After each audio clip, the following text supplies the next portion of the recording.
صباح الخير.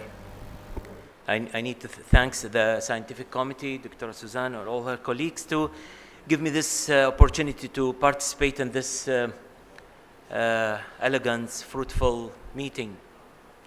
Today we will talk about something that we need to discuss it about corneal allogenic intrastromal ring segment CAIRS, and why I'm using CAIRS and I was not using PMMA rings, and what's the nomogram that we need to consider it here. So keratoconic remain significant, as Dr. Rashid said, a complication that need to be treated. Traditional management include the synthetic intracorneal rings, cross-linking, and transplantation is available. CAIRS introduce a biological alternative using donor corneal tissue. And corneal allogenic intrastromal ring is a lamellar corneal implant technique. It's utilize a donor corneal tissue shaped into a ring segment. And we have now a company, CAIRS Rings, that customizing the rings according to the request of the doctor. The goal is to improve corneal shape and achieve biomechanical stabilization. Now, that's what we have, and that's the ring. If you can see how it's appear inside the stroma. And what's the important things that we need to know about that we can reach up to 250, even 200, that I don't like it. 250 is the max that we were not able to reach it with the PMMA, because the erosion of the cornea and melting of the cornea will be higher. And we can reach up to 4 millimeter central. That also we cannot. That's why the effect of the CAIRS is higher than the ring. So as a surgical technique, it's for me personal, I'm using the femtolaser to create the tunnel, and then drying the ring that I requested according to the customized, according to the corneal keratoconic, and then I'm implanting it, and I'll show you in the movie. Now that's important things. All the nomogram that published, depending on the Kmax and K reading, regardless the refraction of the patient. Here in this nomogram, we consider the refraction of the patient and the astigmatism. Why? Because all the nomogram that's being published, especially the Turkish one, the one that CAIRS Ring, or all the those that they are using the allogenic, they are following it. It's end up with the hyperopic shift, unfortunately. So when I start with them, and I end up with the hyperopic shift. Then I remove the whole rings, and I return back to what we are doing. In sphere, we are considering that from 0 to 1, the inner quarter diameter will be 6 to 8 millimeter. Means that the tunnel is 2 millimeter. So the inner is the 6 millimeter, and the outer is 8. So the tunnel that we are using is 2, not 4. That's what they are using. And in 4, the segment will be moving inside the tunnel, and the effect of it is very low. From -1 to 3, I'm talking about sphere. The inner will be 5.5 to 7.5, and then 3 to 6, 5 to 7. 6 and above is 2 ring. The inner will be 5.5, 7.5, and here we will not have any hyperopic shift. Regarding to the cylinder, from 1 to 3, the one ring, 6 millimeter, the depth will be 350, and the thickness of the segment will be 500 micron. From 3 to 6, one ring, 6 millimeter, 300 depth, 500 to 600 thickness. From 6 and above, 2 ring, 8 millimeter, the length of the segment, and 250 the depth, and then 600 to 700 according to the type of the ring. In this, we have the best outcome as a refractive and the Kmax. Now, I will go through these because I need to reach to the movie, and that shows the femtolaser here, I'm using Lensex. It has all the ability. So here it's how we are doing the ring, one ring. And then if I need two rings, we have two rings, centering it according to the inner that I choose. And then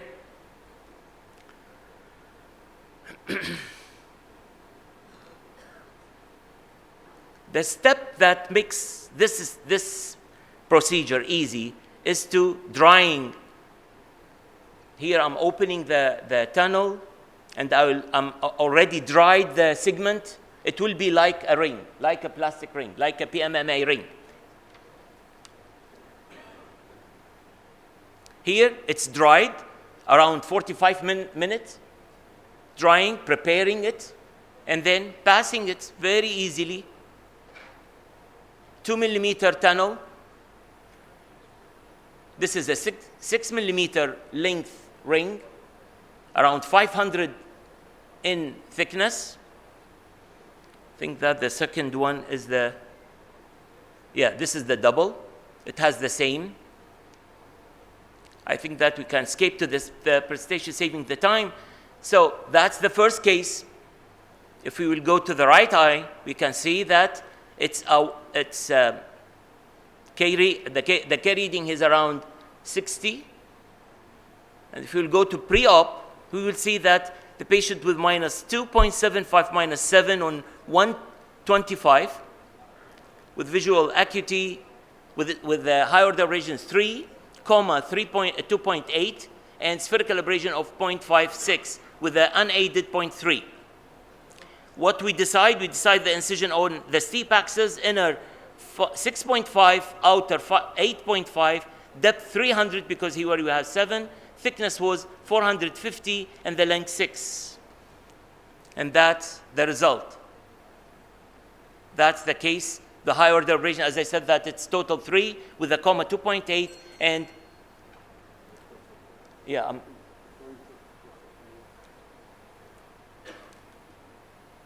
that's the segment that I did. The post-CAIRS, we reached to minus 0.25, minus 3.574. 3 months later, I did cross-linking and trans-PRK. Optical zone was the inner optical zone of the, correlate to the inner optical zone of the CAIRS. And then, that's the post-CAIRS, and that's the pre and post, and that's the anterior segment, OCT, and pre with minus 2.75 to minus 0.25, and then with a refraction of plus 0.5 after 3 months, minus 1, that we end up with the laser. So from minus 0.2, minus 3.5, after CAIRS, after the trans-PRK cross-linking, we end up with a plus 0.5, minus 1, and visual acuity of unaided 1. And that's the tangential anterior that I like. And the high order abrasions dropped from 1.5 after the CAIRS to 0.4 total, and the 0.07. And that's the whole. We start with minus 2.75, minus 7, end up with after CAIRS to minus 0.2, minus 3.5, end up with the trans-PRK with the cross-link with a plus 0.5, minus 1, 1 to 20 with unaided 1. Now, our aim is to put the CAIRS out on the outer border of the cone, including the outer border of the cone. That it's an important thing in our strategy to control and to centralize the cone in the center and regularize the cornea. And that's what we call a redistribution of the K. When we need to redistribute the K, we don't need to keep any part of the cone out of our optical zone. So, thank you very much. I think that we can continue with the second presentation.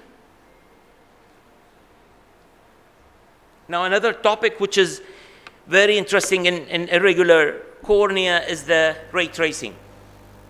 We start to hear a lot about the ray tracing. And that's why I need to concentrate on why now we start to hear a lot about the ray tracing and the regularizing of the cornea with the ray tracing, and what we mean by the ray tracing.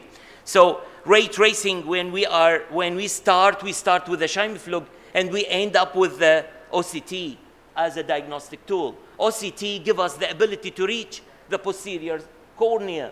That's why give us the reading of the posterior cornea, which we miss it in the Scheimpflug. Because Scheimpflug can reach the posterior cornea, but unfortunately, it cannot give us the precise reading of the posterior cornea. That's why we were depending on ocular wavefront to have the calculation of the posterior, or at least when we were treating anterior, depending on the Scheimpflug, those that they are depending on the ocular wavefront, they were saying that we have a calculation for the total cornea better than what you are doing.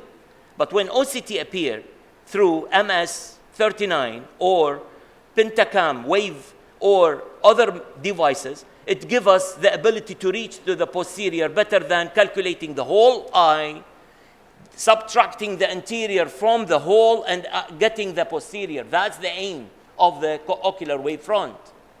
So now we have total corneal power. Why we need to treat total corneal power in irregular cornea? That's the important, because the posterior comma compensate to the anterior comma. So when we are treating the anterior comma, we are missing the posterior comma. So we will end up with a mess. When we have the OCT, we have the total comma. So we are treating the total comma. So MS-39 that have all, I don't have any financial disclosure, and CAIRS in before, and the Scheimpflug of the CAIRS or the ocular wavefront, that it was using the Placido disc with the ocular and subtracting the anterior from the posterior. Now MS give us all the total cornea without using ocular or the Scheimpflug. So let us take this example. A total cornea here of the anterior is 0.6. Then posterior 0.09. Then the total 0.5. So instead, this is a simple example, definitely. So instead of treating 0.6, I'm treating 0.5 as a total instead of treating anterior. And MS also give us the total by MPP, which is the mean pupillary power, a total corneal astigmatism. So when we are treating or we need to implant the toric, we are depending on the total, not on the anterior. And when we are going to this published comparison between the topo-guided, which is using anterior, wavefront, which is using total, with the eye tracing, and you can see the difference in the eye tracing. It treats everything. So, STAR-X protocol that I supposed to be a part of this protocol for a reason or another. It's the first protocol that use the total corneal power to treat irregular cornea, and an example of it is the keratoconic. And that study, which my colleague Miguel was one of and Cosimo, they concentrate on two things: the total corneal power and the optical zone. Their optical zone including all the cone. They are not including only 5.5 like what Canelopoulos did.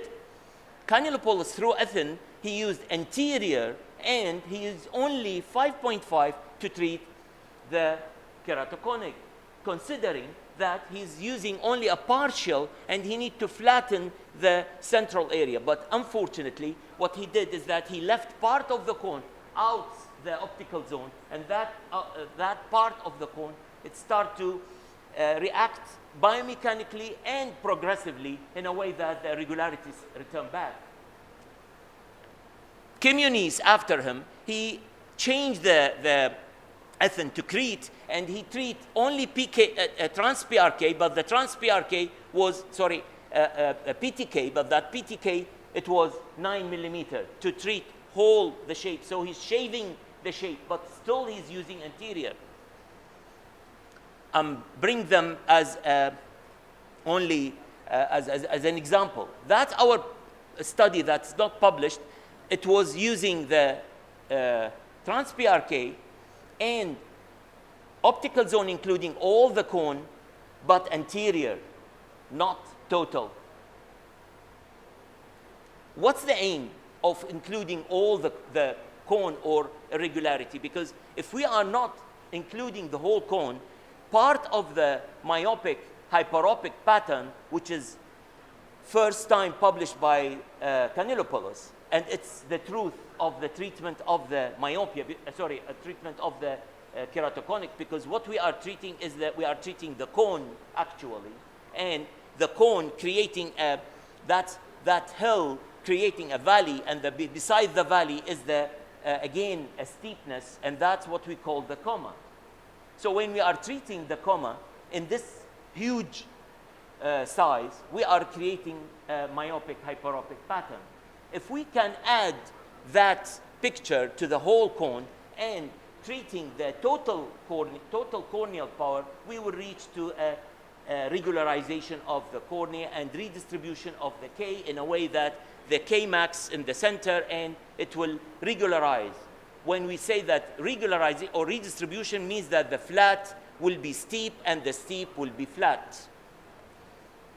And that's the pattern, and that's the difference. We can see that in this area.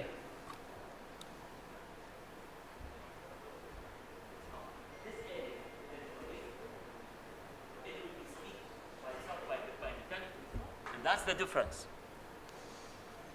Now, how we calculate the outer border of the cone, depending on the MS39, we are measuring the center and measuring. There is a tools in the software can measure all the points. So we are measuring the point, and that will be the half of the optical zone, and we are including it in the whole optical zone.